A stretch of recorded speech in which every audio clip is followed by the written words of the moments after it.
Hello everyone, my name is Jason Parker and welcome back to this channel about magic!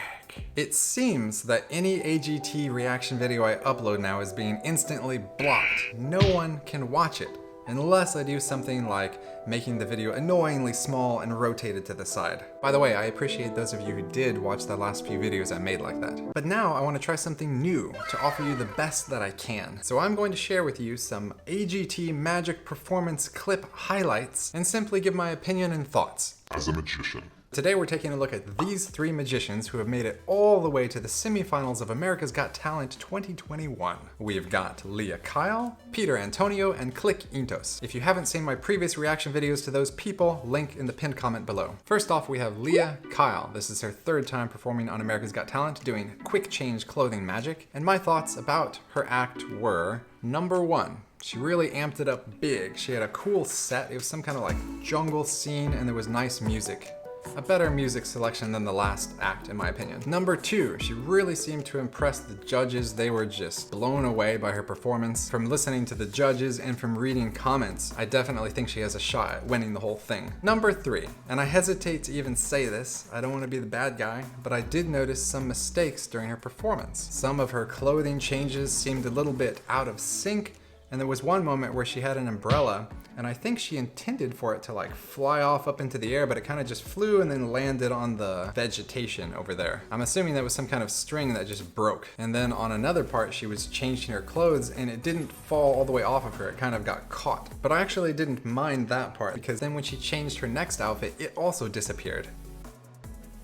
It didn't lead to like a domino effect of problems, it was just like taken care of, and I thought it was pretty cool. Okay, that's the end of my criticism, and I do want to say, if you look at it, I mean, that set design was beautiful. There's so much creativity. In fact, look at all these dresses that Lea changed into. They're beautiful, diverse, interesting. Very nice. I imagine that it's very hectic and stressful once you make it past the first round of AGT and you're like, okay, what can I do different? What can I do to impress them? And then you got to do it again. You have very limited time to envision, create, rehearse the whole next act. Actually, I did an interview on this channel with her boyfriend, Florian Sanve. And during the interview, I remember him telling me that his robot dream act, he would improve it over the months, over the years. He's performing at different venues and he finds little things to tweak and just improve it. And I could only imagine how cool her jungle act, for lack of a better word, will be if it had more time to improve. So I would say, especially given the time constraints, that Lea did an amazing job. And lastly for Lea,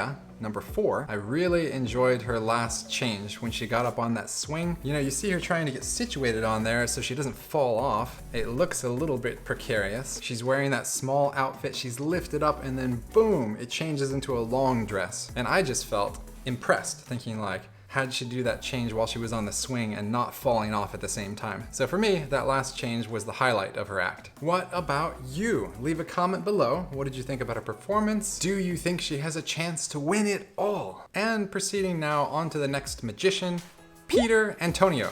Antoniou? Also Peter's third time performing on AGT. Imagine that. Last time he had a big setup with canned food and different judges picking different ones and he was predicting everything. Mentalism.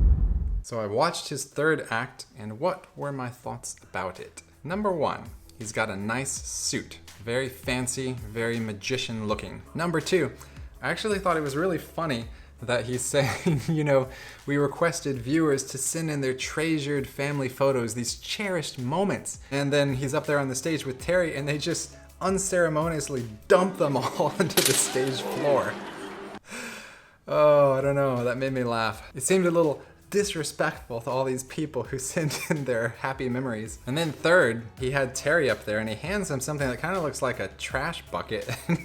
He's like, yeah, just go pick some up off the ground there. It kind of seemed to me like a demeaning task, like go collect this garbage off the ground into a garbage bin. I just feel like there was maybe a more eloquent way of handling that, like maybe have a table up there with a big glass bowl and all the pictures mixed around. In fact, yeah, on some magic acts, you'll see them get the celebrity into one of these booths and they have the pieces of paper like flying all over the place inside there and it's more like fun and happy. Or you could just do this.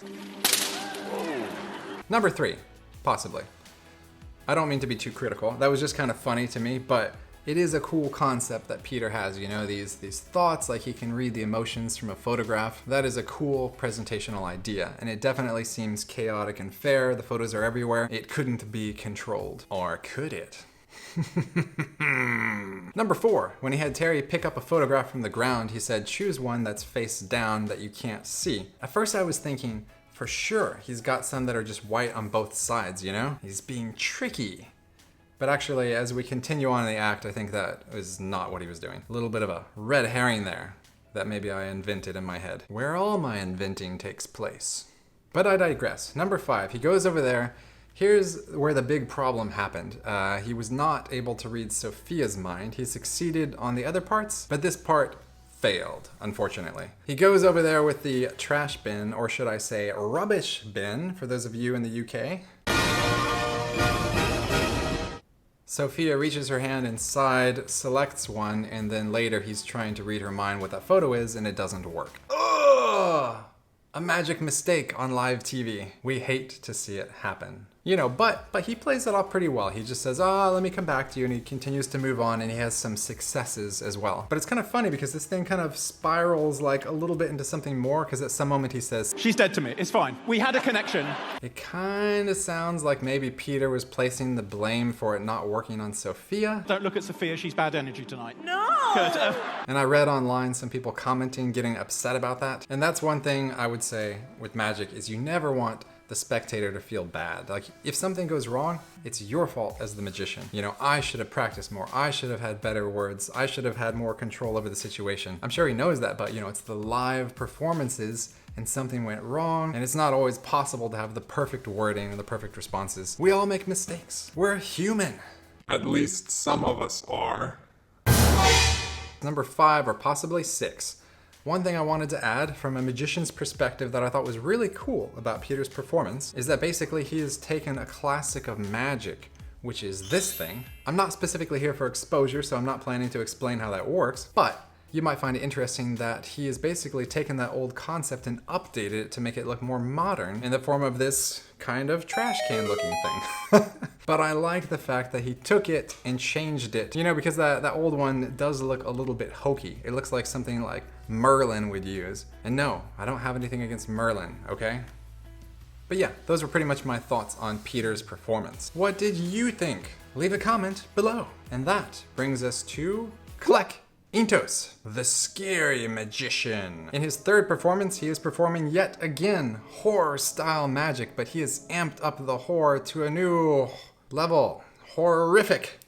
Anyway, I watched his performance, and my thoughts are, number 1, wow, his creativity. He had a lot of really cool things.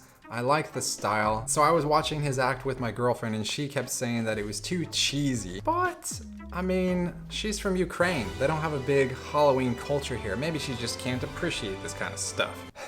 Anyway, I'm more willing to suspend my disbelief, and I know what he's going for. You know, I've seen these scary movies before. I would say there are a lot of performers who try to do spooky and scary, but he got a lot closer to it. He's got a lot of nice props. Everything looks pretty atmospheric, not quite cumulus nimbus. But it makes sense in this act. And again, he returned to using fire, you know, this time, instead of lighting his whole hand on fire for a second in this explosion of fire, as in the previous act, this time he is showing how he can hold his bare skin over the flame without getting burnt. Or actually, he does end up getting burnt. But he can do it, and it doesn't seem to bother him. I saw that Simon didn't like that. He buzzed right when Klek Entos had suggested this idea. Simon's probably thinking, these people watching at home are gonna try to do it and someone's gonna get hurt, so he just buzzed it instantly. Which I guess that's a valid point, but it seemed a little bit rude. At any rate, then he asks Terry to put his hand over the flame to see how long he can hold it there, about 1 second, and then he says, okay, that's hot, that's hot. And I'm just reminded of something else. Oh, that's hot, that's hot.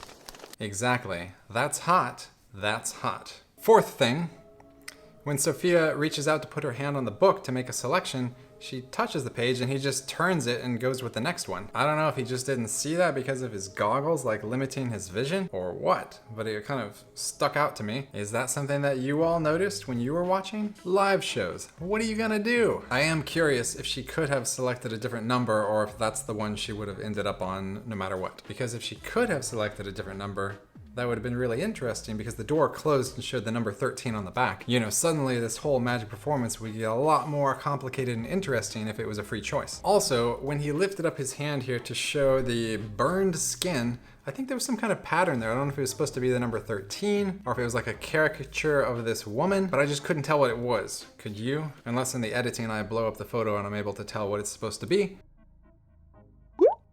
And I really liked his story, how he's like, this woman, she wasn't the victim, she was the arsonist. She's the one who caused the deaths. You know, it's really cool storytelling. Next, I want to say I really love the idea where the hands were pushing up through the fabric of the table. What a great idea. So cool. Then when he rips it off though, and there's like this fire and the name Lucy carved into the table, I don't know.